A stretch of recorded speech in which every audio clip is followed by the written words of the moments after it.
And so they blundered. We know now how they did it. We know that they did it by trying to reverse engineer the SEER program, which was, of course, as our colleagues here in uniform know, is the process that was used to mimic unlawful interrogations that were inflicted upon U.S. soldiers. And we reverse engineer that and try to create that system at Guantanamo in order to show people how it is that you will break down a set of resistances that you believe people have when they arrive at the island.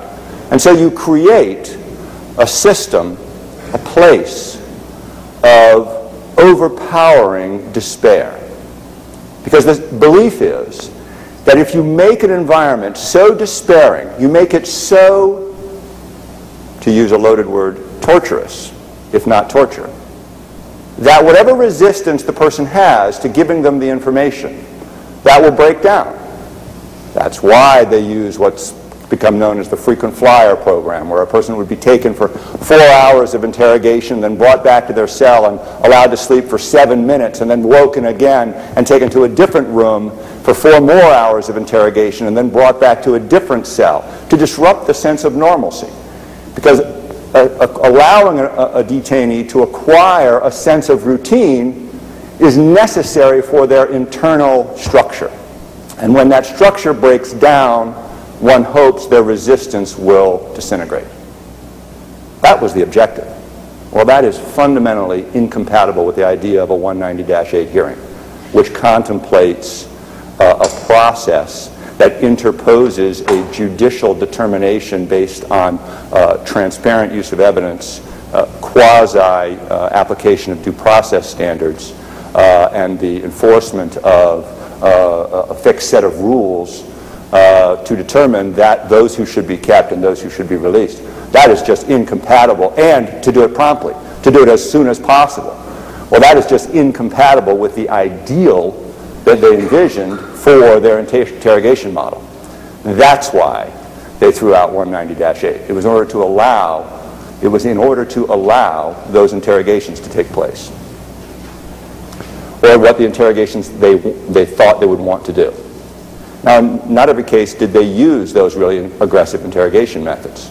In many cases they did. Throughout Guantanamo they did. Throughout Afghanistan they did. But not in every case. But the point was, as we heard very well done from Charlie Savage yesterday evening, is they wanted the power to determine for themselves which of those cases, when I say they, the architects of the detention policy, thought that this was an executive prerogative, and they want the power to determine for themselves which of these prisoners will be subjected to these conditions under, for how long and for which duration and so on.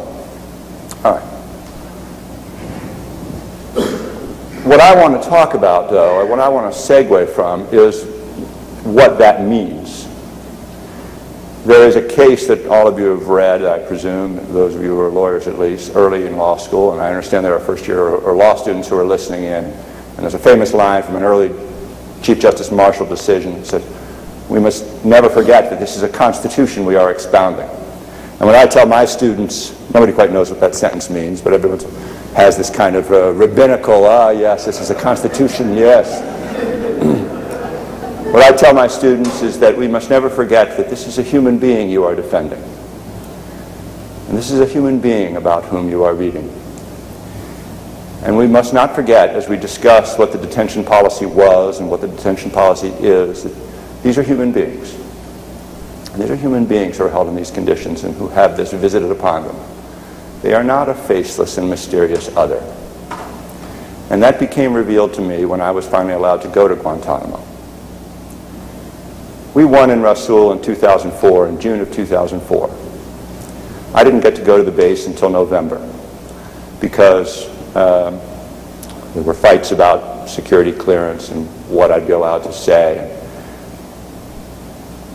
My client by that time, 2 of my clients had already been released. They were British nationals.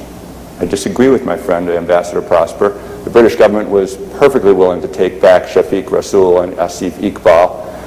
They took them back as soon as the United States sent them, which was shortly after the Supreme Court granted cert in Rasul. Rasul is one of those unusual cases where the subject of the case was no longer in custody by the time the case came down. But in addition, the other prisoner who was there didn't even know that he was the subject of litigation, because the United States didn't tell them, because that was part of the sense of isolation that they were trying to create. So I had no idea what sort of condition my client would be in when I went down to Guantanamo. And I was worried that the sort of interrogation techniques that had been applied and that had been used would have taken a toll on him. And so to prepare for this, I brought his wife from, my client, Mamdouh Habib, is Australian.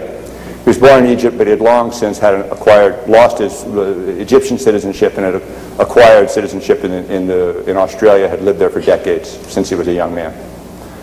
And we brought his wife in from Sydney, Australia, to meet with me in Chicago, meet with me and my colleagues in Chicago. And I will spare you some of the whole history, but we were worried that Mamdouh, who didn't know who I was and who I hadn't been allowed to speak with, would not trust me. He had no reason to know who I was or what I was doing or whether I was, in fact, just another interrogator. And we could have done the obvious thing. We could have done the thing that everyone would think of. We could have gotten his wife, Maha, to write me a letter. That he would believe that that letter was just coerced from her. And in fact, we did get a letter, and we didn't put it on letterhead. We just gave her a blank sheet of paper and said, in your own hand, give us a letter saying, to introduce us. We didn't trust that that would work. So I asked her, I said, Maha, here's what I need you to do. When you go back to your hotel tonight, I want you to think of 3 things. I want you to think of 3 things that are so personal and so obscure and so innocent and so insignificant that are personal to the history of you and your husband. So that when I go down there and I talk about the case and I show him the pleadings and I show him his name in the Supreme Court decision and I show him my card and he looks at it and he doesn't pay any attention to it because he doesn't believe in any of that, I can tell him these things, and then he will know that I am someone who at least has a relationship with you, and hopefully that will allow him to trust me.